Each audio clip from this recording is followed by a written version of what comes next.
Friends, welcome to my channel. ಇವತ್ತಿನ ವಿಡಿಯೋದಲ್ಲಿ ನಾನು ಗ್ಯಾರ್ವಿ ಸ್ಪೆಷಲ್ ಆದಂತಹ ಮಾದಲಿ ಯಾವ ಥರ ಮಾಡಬೇಕು ಅನ್ನೋದನ್ನು ತೋರಿಸ್ಕೊಡ್ತಾ ಇದ್ದೀನಿ.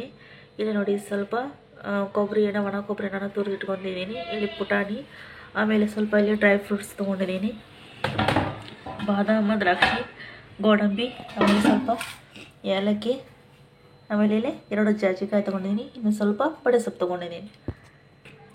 ಇಲ್ಲಿ 250 ಗ್ರಾಮ್ ಅಷ್ಟು ನಾನು ತುಪ್ಪ ತೊಗೊಂಡಿದ್ದೀನಿ. ಇಲ್ಲೇ ಸಕ್ಕರೆ ಪುಡಿಯನ್ನು ಸ್ವಲ್ಪ ಮಾಡ್ಕೊಂಡು ಇಟ್ಕೊಂಡಿದ್ದೀನಿ. ಇದು 1 ಕೆ ಜಿ ಮೇಲೆ ಒಂದು ಅರ್ಧ ಕೆ ಜಿ ಅಷ್ಟು ಇದೆ. ಇದು 1.5 ಕೆ ಜಿ ಅಷ್ಟು ಇದೆ. ಇದು ಸಕ್ಕರೆ ಅಂದರೆ ನಾನು 2.5 ಕೆ ಜಿ ಅಷ್ಟು ಮಾಡ್ತಾಯಿದ್ದೀನಿ. ಇಲ್ಲಿ ನೋಡಿ ಫ್ರೆಂಡ್ಸ್, ನಾನು 2.5 ಕೆ ಜಿ ಅಷ್ಟು ಮಾದಲಿ ಹಿಟ್ಟನ್ನು ತೊಗೊಂಡಿದ್ದೀನಿ. ಅದರ ಮೇಲೆ ಸ್ವಲ್ಪ ತುಪ್ಪ ಸ್ವಲ್ಪ ಸೇರಿಸ್ಕೊಂತ, ಸ್ವಲ್ಪ ನೀರನ್ನು ಸೇರಿಸ್ಕೊಂತ ಗಟ್ಟಿಯಾಗಿ ಒಂದೊಂದು ಪೀಡೆ ಆಕಾರಷ್ಟು ನಾವು ನಾದ್ಕೋಬೇಕು. ಇದು ಅಷ್ಟು ತಿಳಿನೂ ಆಗಬಾರ್ದು, ಅಷ್ಟು ಗಟ್ಟಿನೂ ಆಗಬಾರ್ದು. ಗಟ್ಟಿ ಆದರೆ ನಡೀತೀನು, ಆದರೆ ತಿಳಿ ಆಗಬಾರ್ದು ಫ್ರೆಂಡ್ಸ್. ಇದು ಯಾಕಂದರೆ ಅದಕ್ಕೆ ಮಾದಲಿ ರೊಟ್ಟಿ ಅನ್ನೋದು. ಇಲ್ಲಿ ನೋಡಿ ಫ್ರೆಂಡ್ಸ್, ಇಷ್ಟು ಗಟ್ಟಿಯಾಗಿ ನಾವು ನಾದ್ಕೋಬೇಕು. ನಾದ್ಕೊಂಡು ದಪ್ಪಾಗಿ ನಾನು ತೋರಿಸ್ತೀನಿ ನಿಮ್ಗೆ ಲಟ್ಟಿಸಿ. ನೋಡಿ ಫ್ರೆಂಡ್ಸ್, ಇಷ್ಟು ದಪ್ಪ ಆಗಿದೆ ನೋಡಿ. ಇದು ಇಷ್ಟು ದಪ್ಪ ರೊಟ್ಟಿ ಆಗಬೇಕು. ಇದು ಅಷ್ಟು ತಳಗಾಗಬಾರ್ದು. ಹೌದಾ?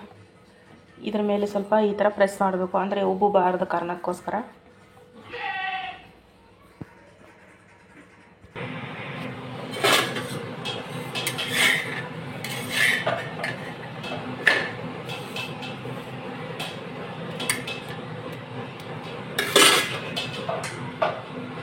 ಚೆನ್ನಾಗಿ ಇದ್ರ ಮೇಲೆ ಈ ಥರ ನಾವು ಪ್ರೆಸ್ ಮಾಡಿ ಇದು ಮಾಡಬೇಕು ರೊಟ್ಟಿ, ಯಾಕಂದರೆ ಒಳಗಡೆ ಹಸಿ ಇರಲ್ಲ ಅದಕ್ಕೆ.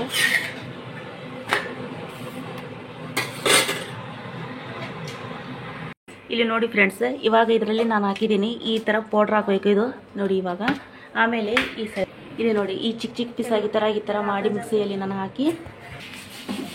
ಸೊ ಇವಾಗ ನೋಡಿ, ಇದರಲ್ಲಿ ನಾನು ಒಂದು ಉಳಿದಿತ್ತಲ್ವಾ ರೊಟ್ಟಿ, ಅದರಲ್ಲಿ ನಾನು ಸ್ವಲ್ಪ ಬಡೆ ಸೊಪ್ಪು, ಆಮೇಲೆ ಸ್ವಲ್ಪ ಏಲಕ್ಕಿ, ಆಮೇಲೆ ಸ್ವಲ್ಪ ಜಾಜಿಕಾಯಿನ ಈ ಥರ ಮಿಕ್ಸ್ ಮಾಡಿದ್ದೀನಿ. ಕೊನೆಯಲ್ಲಿ ನಾನು ಇದು ಅಂದರೆ ಫ್ಲೇವರ್ಗೋಸ್ಕರ ನಾನು ಇದರಲ್ಲಿ ಸೇರಿಸ್ತಾ ಇದ್ದೀನಿ.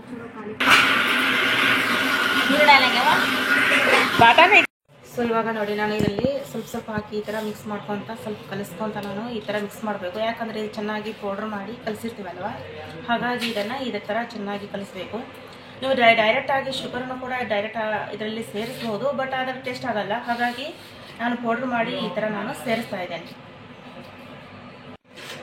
ಹೊಲ ಬೇಸಲ್ಲಿ ಕರ್ತಿರ್ತೇನೆ, ಇದಕ್ಕೆ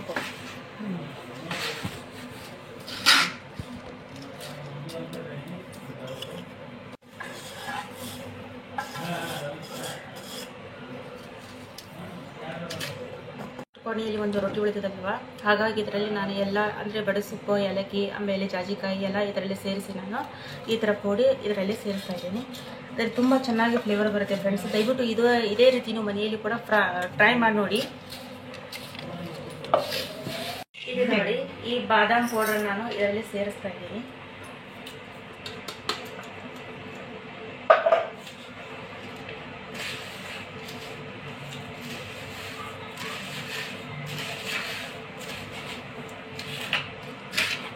ಇದು ಆಪ್ಷನಲ್ ಫ್ರೆಂಡ್ಸ್, ನೀವು ಬೇಡಪ್ಪ ಅಂತಂದರೆ ಸ್ಕಿಪ್ ಮಾಡ್ಬೋದು.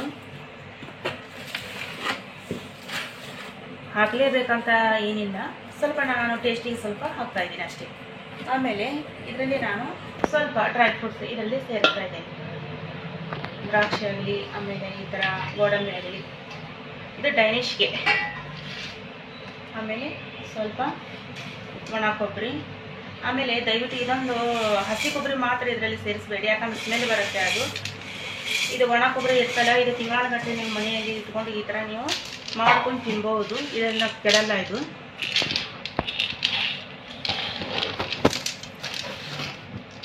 ನೋಡಿ, ಈ ಥರ ಕೊನೆಯಲ್ಲಿ ಈ ಥರ ಆಗಿದೆ ನೋಡಿ. ಅದ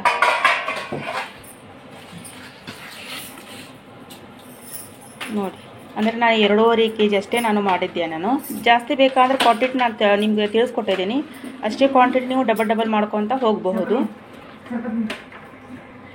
ಸೊ ಓಕೆ ಫ್ರೆಂಡ್ಸ್, ಆಮೇಲೆ ನಾನು ಮತ್ತೆ ನೆಕ್ಸ್ಟ್ ಚಾನಲಲ್ಲಿ ಮತ್ತೆ ನಾನು ಸಿಗ್ತಾ ಇದ್ದೀನಿ. ಓಕೆ, ಆಮೇಲೆ ಇನ್ನೊಂದು ಫ್ರೆಂಡ್ಸ್, ಥ್ಯಾಂಕ್ ಯು. ಇದನ್ನು ನಿಮ್ಮ ಫ್ರೆಂಡ್ಸ್ನಲ್ಲಿ ಶೇರ್ ಮಾಡ್ಬೋದು, ಅಥವಾ ಕಮೆಂಟ್ಸ್ ಮಾಡ್ಬೋದು, ಲೈಕ್ ಮಾಡ್ಬೋದು. ಆಮೇಲೆ ಇದೇ ನೀವು ಫಾಲೋ ಮಾಡಿ ನನ್ನ ಮನೆಯಲ್ಲಿ ದಯವಿಟ್ಟು ಹೇಳಿ, ನನಗೆ ಕಮೆಂಟ್ಸ್ ಮಾಡಿ. Okay friends, thank you.